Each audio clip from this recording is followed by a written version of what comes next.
From the pages of MikeHuckabee.com, where you won't find any hot stock tips, but you will find wit, wisdom, and some insights into the news every day, twice daily. But you got to sign up to my absolutely free newsletter.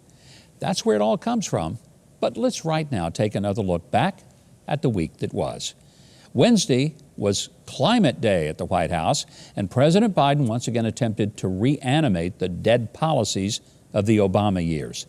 He claimed Americans shouldn't worry about all the jobs that his anti-energy policies will kill because they're all going to get good new green jobs doing things like building solar panels. Now, I expect clueless blather and job-killing policies from Joe Biden, but if we're going to address climate change, we got to talk about the big ball of hot gas that's above us all. I refer, of course, to John Kerry. John Kerry is legendary for his arrogance and sense of moral superiority, and all those repellent traits were on full display in his recent comments about the furious union workers who got abruptly unemployed when Joe Biden scrapped the Keystone XL pipeline project.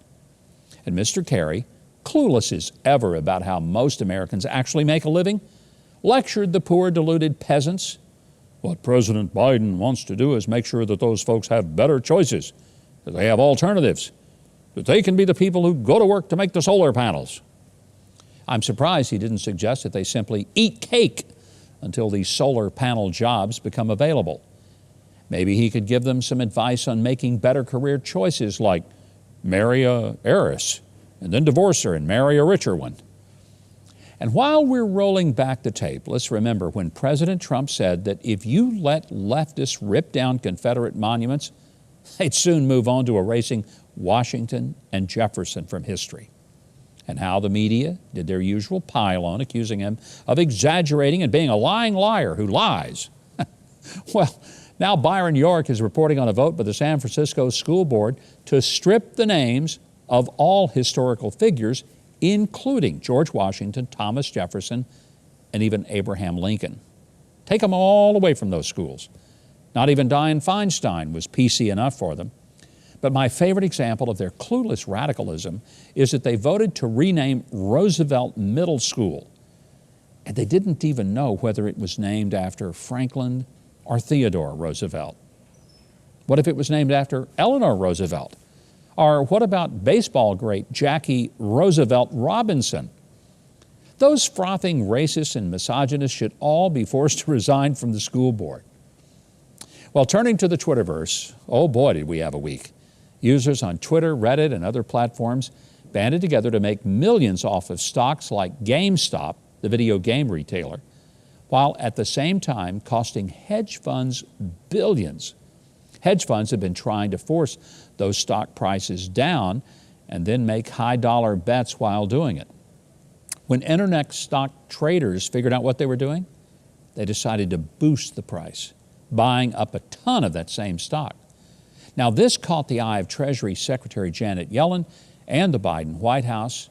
New Press Secretary Jen Psaki said that they were monitoring the situation as ordinary stock traders thrash the hedge fund billionaires at their own game. Well, but it didn't stop there. Trading apps like Robinhood then decided to restrict trading at GameStop and some other stocks that Twitter and Reddit traders had been working on to pump up. And that's where a rare bipartisan consensus formed. Alexandria Ocasio-Cortez tweeted, "Got to admit, it's something to see Wall Streeters with a long history of treating our economy as a casino complain about a message board of posters also treating the market as a casino."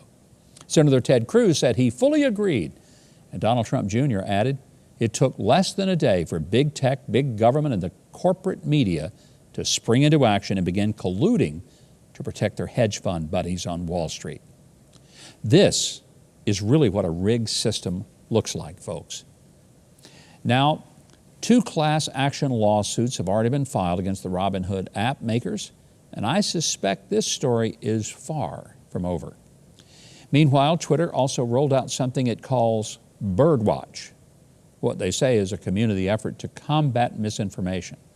What it really amounts to, though, is encouraging Twitter users to snitch on each other which is right in line with the far-left CEO and its founder, Jack Dorsey, who was caught on tape by Project Veritas earlier this month after banning Donald Trump's account.